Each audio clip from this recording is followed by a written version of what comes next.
We will present Red Skelton in just a moment, but first, a short message from our sponsor.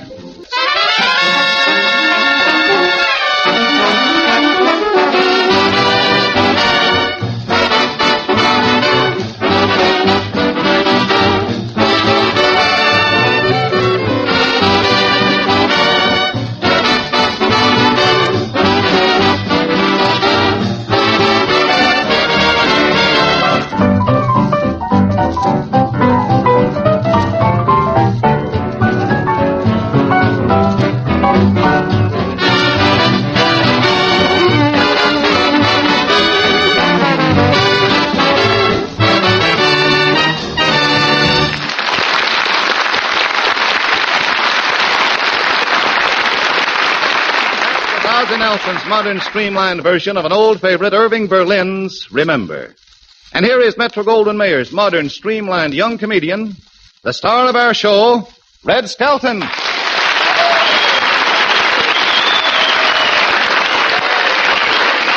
Thank you.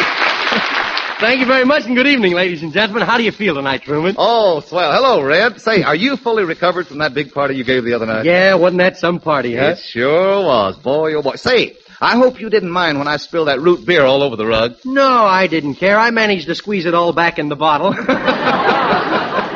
really had fun, didn't we? Yeah, you sure did. I know that. But you looked awfully tired when the party broke up, Red. Yeah, I was kind of tired. You know, when I went to bed, I had a terrible time. You did? Yeah, I had to count 563 Earl Carroll girls before I could go to sleep. Hiya, Red. Hello, Harriet. How you feel? Oh, just fine. Say, listen, I want to tell you, I certainly enjoyed your party the other night. Oh, that's good. It was a Halloween party, wasn't it? No, those were the musicians' girls.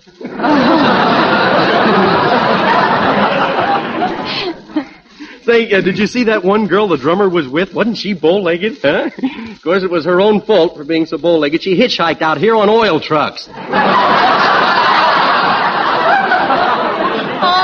fine. She was smart, though. Very smart girl. She was? Yeah, every once in a while, she took her thumb out of her mouth and said something brilliant. She seemed kind of old, Red. Has she been in Hollywood long? Yeah, I think she was chased down here by the glacier.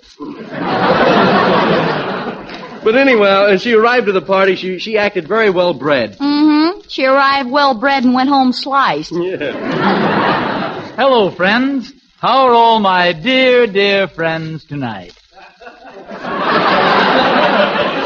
What are you running for?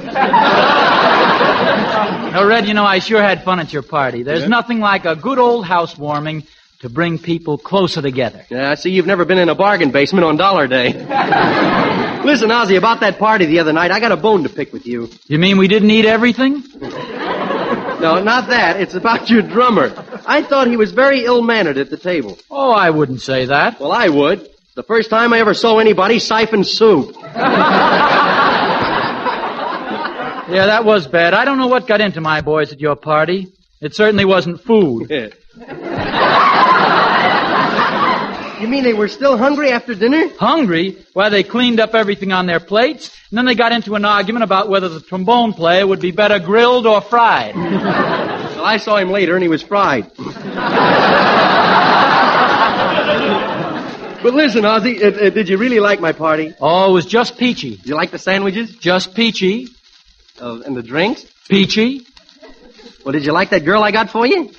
Well, she was a little fuzzy, too.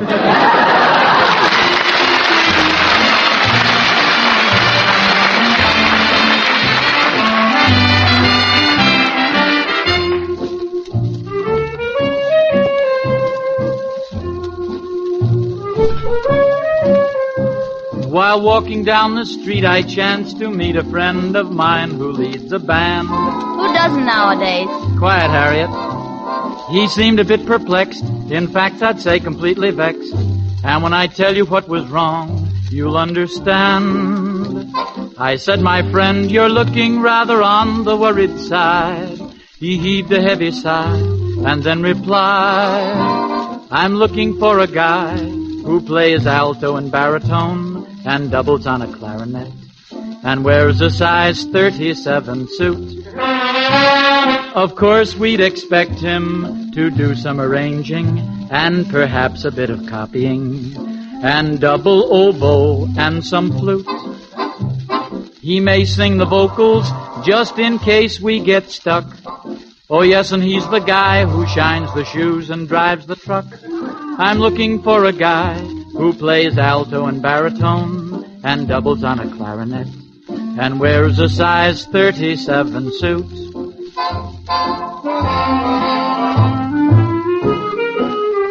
And here's Harriet to tell her side of the story. Take it away, Harriet. It happened in Gary, Indiana.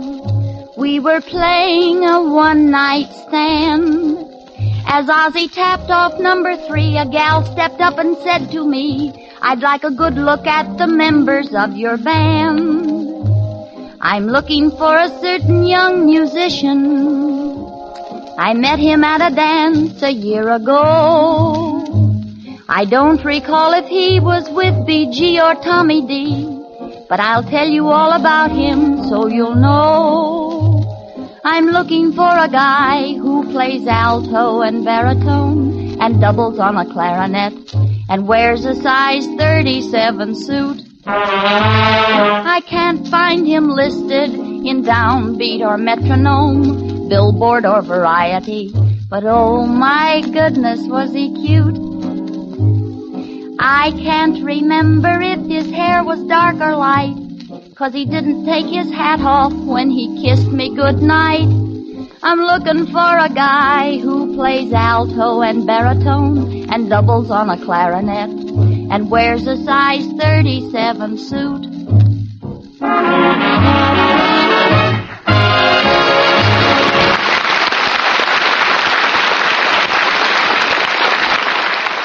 That was Ozzie and Harriet looking for a guy who plays alto and baritone, doubles on a clarinet, and wears size 37 suit. Well, the guy that wrote that song deserves a lot of credit, no kidding. I imagine it was very hard writing in a straitjacket. Say, Harriet, I want to thank you for playing that benefit the other night for all the doctors and nurses with me. Oh, it's all right. I enjoyed it, Red. Yes. Say, how about us doing a show for all the doctors and nurses all over the country, huh? Say, that's a good idea. We can show different types of patients and the things that we think that happen in hospitals. To start off with, we'll show you the fellows who take you there. The men who have the most dangerous jobs of all, the ambulance drivers. Hey, now take it easy going around these curves. Well, if you're scared, just do what I do. Close your eyes. Every minute counts, you know. All right, come on, let's go. Push that gas pedal right down to the floor. If I press it down any farther, brother, we'll be walking. Hey, I think I'll turn up this alley and take a shortcut.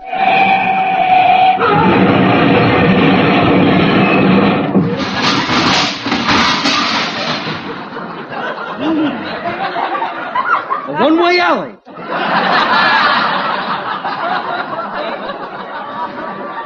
Yeah, that's it. That's it. That's the place right over there. Okay.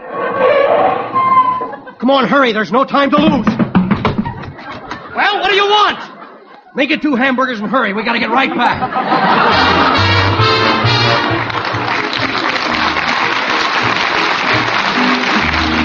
You know, I was in an ambulance once that got me to the hospital so fast that my ailment didn't get there till 10 minutes later.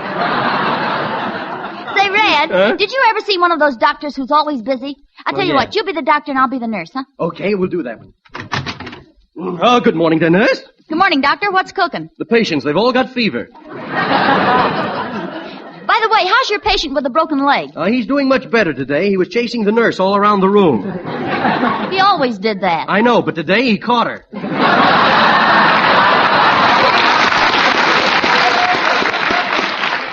Well, what are you so mad about? That's better than I ever did. Say, how's the other patient in room 607? Pretty bad. He just saw 3 pink elephants. Oh, that is bad. Yeah, there was 4 of them. Say, anybody waiting to see me? Yep, quite a crowd. You better go out and get in your cage. Okay. Now, please, nurse, remember, I am Dr. Skelton, DDS, SIS, SIPPI.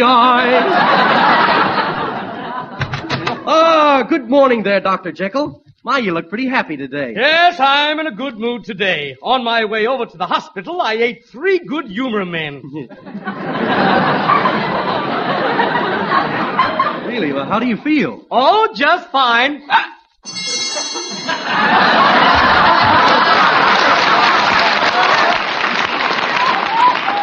By the way, Dr. Skelton, Yeah? here's that case I was telling you about. Let's see. My, this is the strangest case I've ever seen. Yes, it's all head and no body. Yes. What shall we do? You send that beer back the first thing in the morning. Now we come to the most tragic case of all, the expectant father. This time you be the nurse, I'll be a big politician waiting for the baby to arrive, a very excited guy. Good morning, nurse. Has Junior arrived yet? No, Mayor Skelton. It may be some time. Well, I'll give him till 2 o'clock. I got a court order. Oh, by the way, congratulations, Mayor. Yes? You really stole that last election. That's a lie. I paid for every vote. Here, have a cigarette. Well, expectant fathers usually give out cigars. On this program, are you kidding? Aren't you proud to be the father of a new baby? Well, the way I look at it, another 21 years, another vote. Here he is, Mayor, your new son. Yes.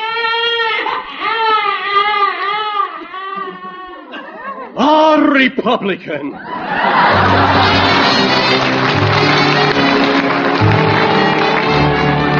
Then we have a lady and her little boy going to see the doctor. The little boy's one of those mean guys, you know. Harriet, you be my mother, and I'll be the little boy. Okay, Red. Now, Richard, you stay right here in the waiting room. I'll be right back. Now, Where you doing? I'm going in to get Dr. Nelson. Now, you're going to sneak in somewhere and get a beer, and I want to go with you.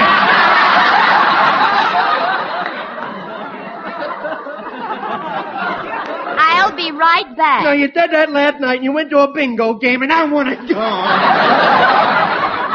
I'll be right back. I wished I was 5 instead of 4. Then I could make my own living. I wouldn't have to stand for this stuff. Besides that, I'd be 1 year closer to my old age pension. Ooh, a telephone. If I do, I get a whipping. I do it. I'll do it. Maybe for me anyway. Hello, this is Dr. Nelson's office. He's having a sale in operations. Tonsil, $30. Appendix, $50. Liver, $60. On a bun, $62.50. Uh-oh. Here he is, Doctor. Well, my little man, what's the matter with you? Now, wait a minute. Let's not get no deeper.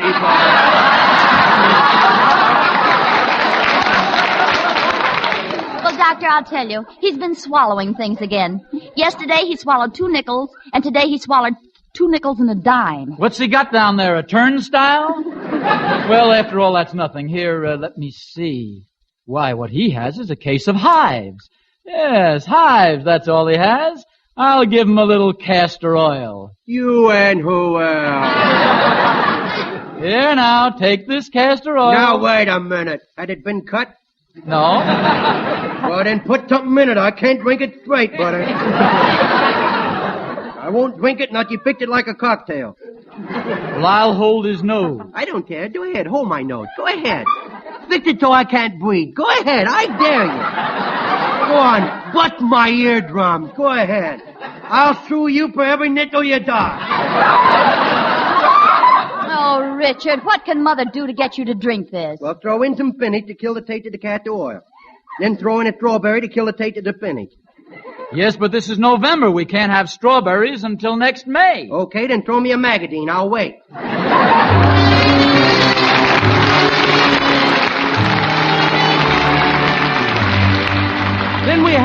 young doctor who's just out of school. This time I'll be the doctor, and Wonderful Smith, you be my patient. Good morning. Doctor, I'd like a checkup. All right, say, let's see your tongue. No, stick it out farther. No, farther. It's hooked on back there. What do you want me to do, to lay it on the floor? Let's see. Oh, that's very bad. Do I have a coat on my tongue? Yes, with a belt in the back. I'm sorry, there's just nothing I can do for you. You mean I'm headed for the last roundup? Yes. Then maybe I'd better start making my reservations. Could I use your phone? Payphone, right over there. Hello, operator? I'd like to call Uncle Tom up in heaven. What you say? Deposit another quarter? But operator, the Chamber of Commerce told me heaven was inside the Los Angeles city limits.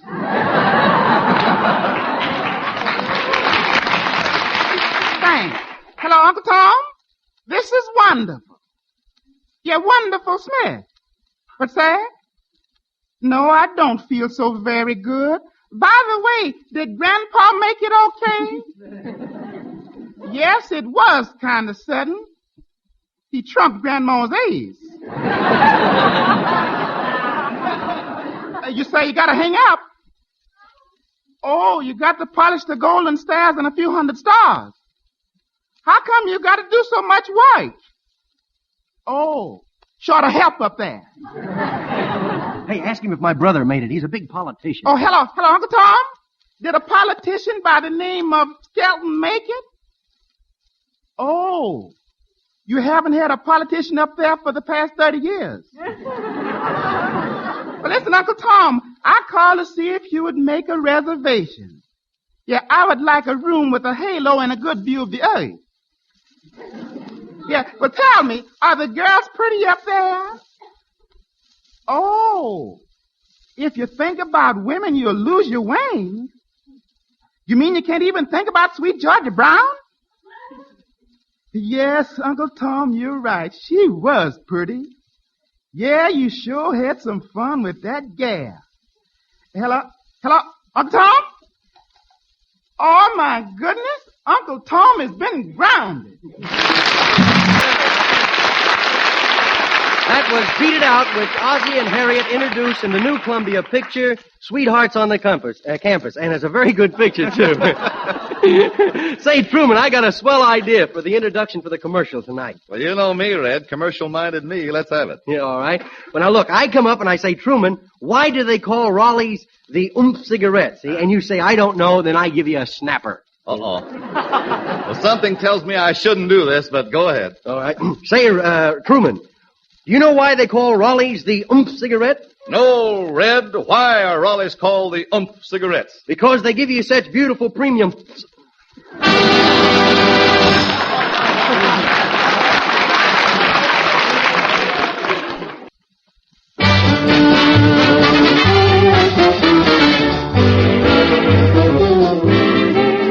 This is Truman Bradley again. Remember, we'll all be back again at the same time next week. Red Skelton, Ozzie Nelson and his music, Harriet Hilliard and Wonderful Smith. And now, here's Red Skelton with a final word before we say goodnight. Thank you, Truman. Ladies and gentlemen, we all know that the government of the United States expects each of us to do his part toward national defense. And in my humble opinion, the best way for us all to do our share is by buying United States defense bonds and savings stamps. Thank you very much for listening, and goodbye now.